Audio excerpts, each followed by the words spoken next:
Good afternoon, ladies and gentlemen. This is Political Talk with JB. I am your host, Julian Boykin, and today I am joined by Brother Claude Tolbert, who is running for first vice grand bosses of the Omega Psi Phi Fraternity Incorporated. Brother Tolbert, how are you doing today? I'm doing well. How are you doing, Brother Boykin? Doing pretty well, Why don't you tell the brothers a little bit about yourself, your professional career, as well as your career within the fraternity? Outstanding.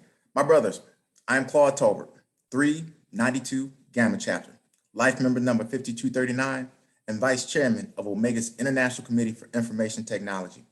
I joined this illustrious fraternity in May of 1992 while an undergraduate at Harvard University through Gamma Chapter. I've lived my professional and fraternal life with a commitment to excellence. As I stated, I graduated from Harvard with a degree in economics. My journey continued and took me to the Stanford Graduate School of Business, where I earned my MBA. I work with some of the best companies in the world. And like a Fortune 500 company, we must strengthen and protect Omega's brand. I've seen what innovation looks like. I've seen how companies have gone next level. And I bring the skill and expertise from my corporate relationships, my corporate duties to Omega. And in Omega, I spent the past 30 years serving in appointed leadership as well as elected local leadership, committed to bringing the vision of Omega and making sure that our leadership in the community helps to make our communities safer, better, and allows all those that depend on Omega the ability to pursue their dreams and realize their potential. Brother Tolbert, as it relates to the position that you're campaigning for, please educate the brothers who may or may not know what are the duties of a first vice grand bosses. The first vice grand bosses, first and foremost, is a helper and a support to our grand bosses. It's his job to ensure that our grand bosses is the most successful and productive that he can be. 100 years ago, the role was created, and it was expressly and intentionally to provide help and support to our grand bosses. So you wake up as our first vice grand bosses each and every day, making sure that you are doing everything that you can do to make sure that our grand bosses is successful. In between, you are responsible for our more than 30 international committees and execution and delivery of the Moses C. Norman Senior Leadership Conference.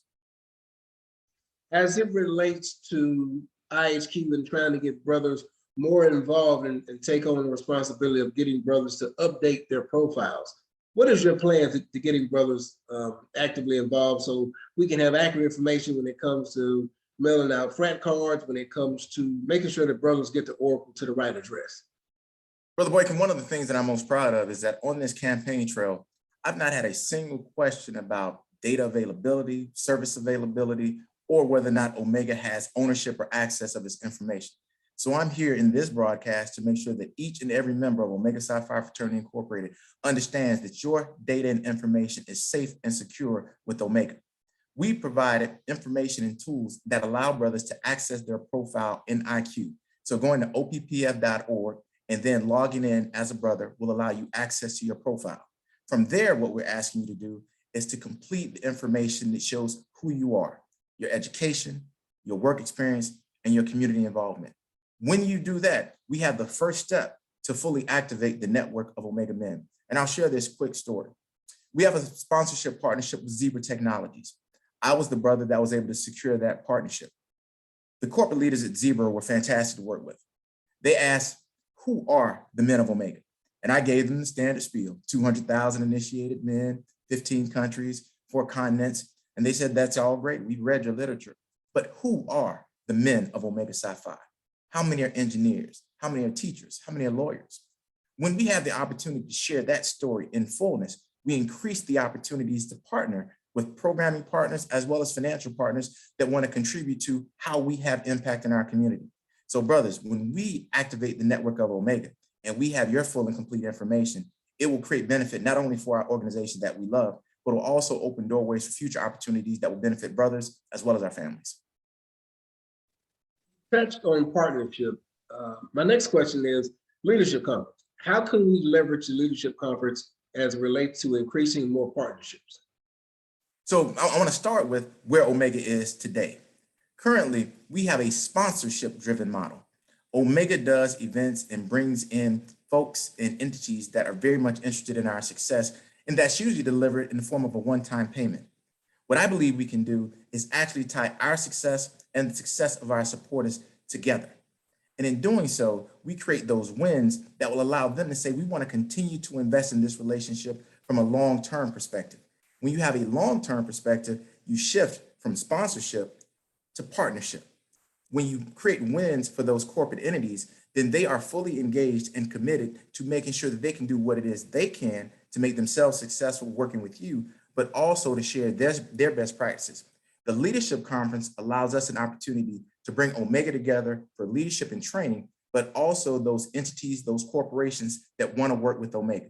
By expanding our Leadership Conference to include those that have worked with us, that have supported us programmatically and financially, we allow another opportunity to actually deepen the partnership that we have with enterprises, as well as those that help us with our community endeavors.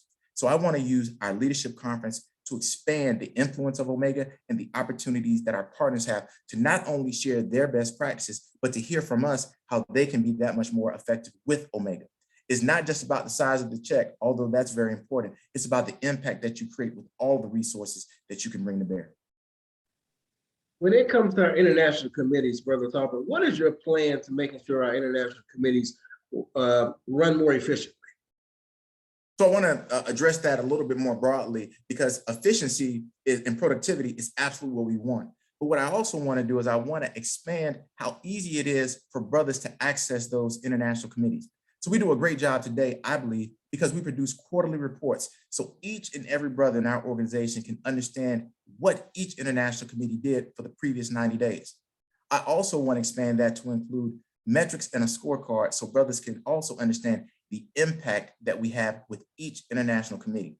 By adding that scorecard and allowing our international committees to better exhibit the impact that they're having, one, I believe that it will give Omega better line of sight to what it is we're doing and the impact that we're creating.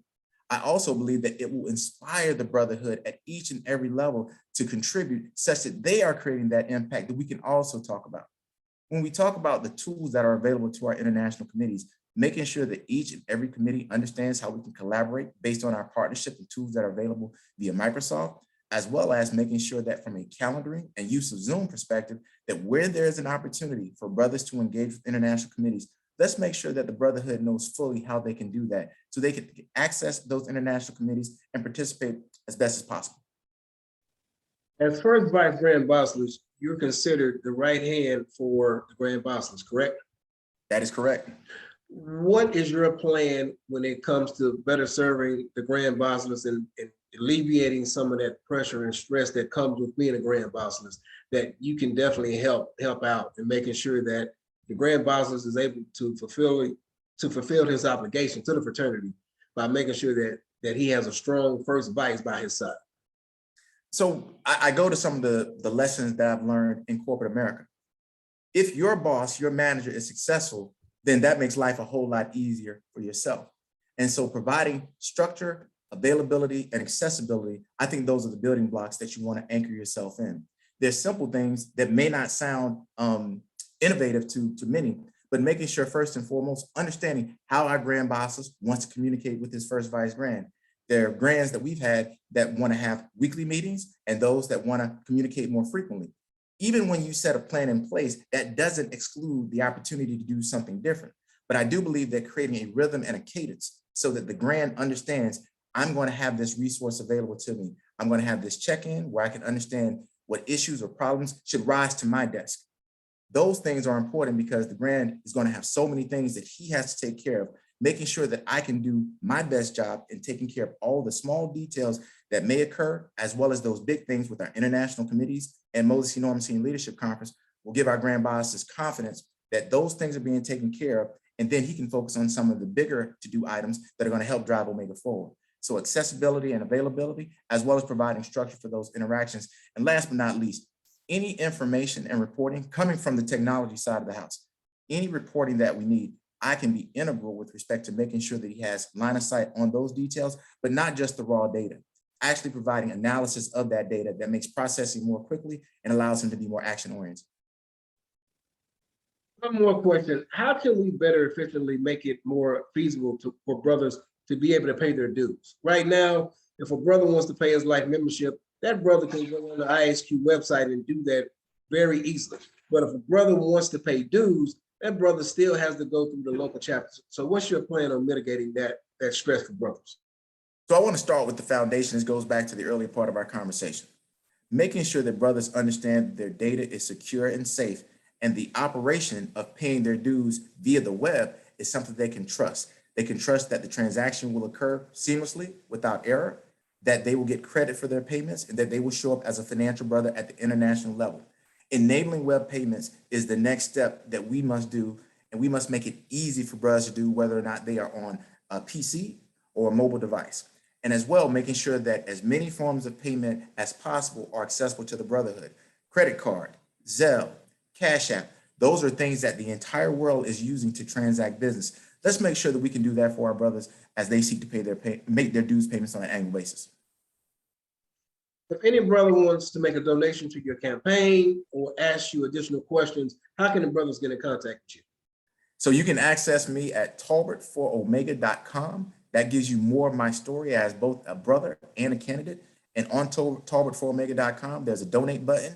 No amount is too small. I appreciate every bit of support that the brotherhood has given me over this 16-month journey. And as well, I am at 408-718-8989. I call myself the intentional and accessible candidate. So brothers, if you call or if you text, you will get a response. And last but not least, email Claude@Tolbert4Omega.com. That's Claude@Tolbert4Omega.com. Brother Tolbert, thank you for your time. Brothers, Brother Claude Tolbert, who's running for first vice grand bosses. Brother Tolbert, wish you the best of luck in your campaign. Have a great day. Thank you. I'll see you in Charlotte. Bye-bye. Bye-bye.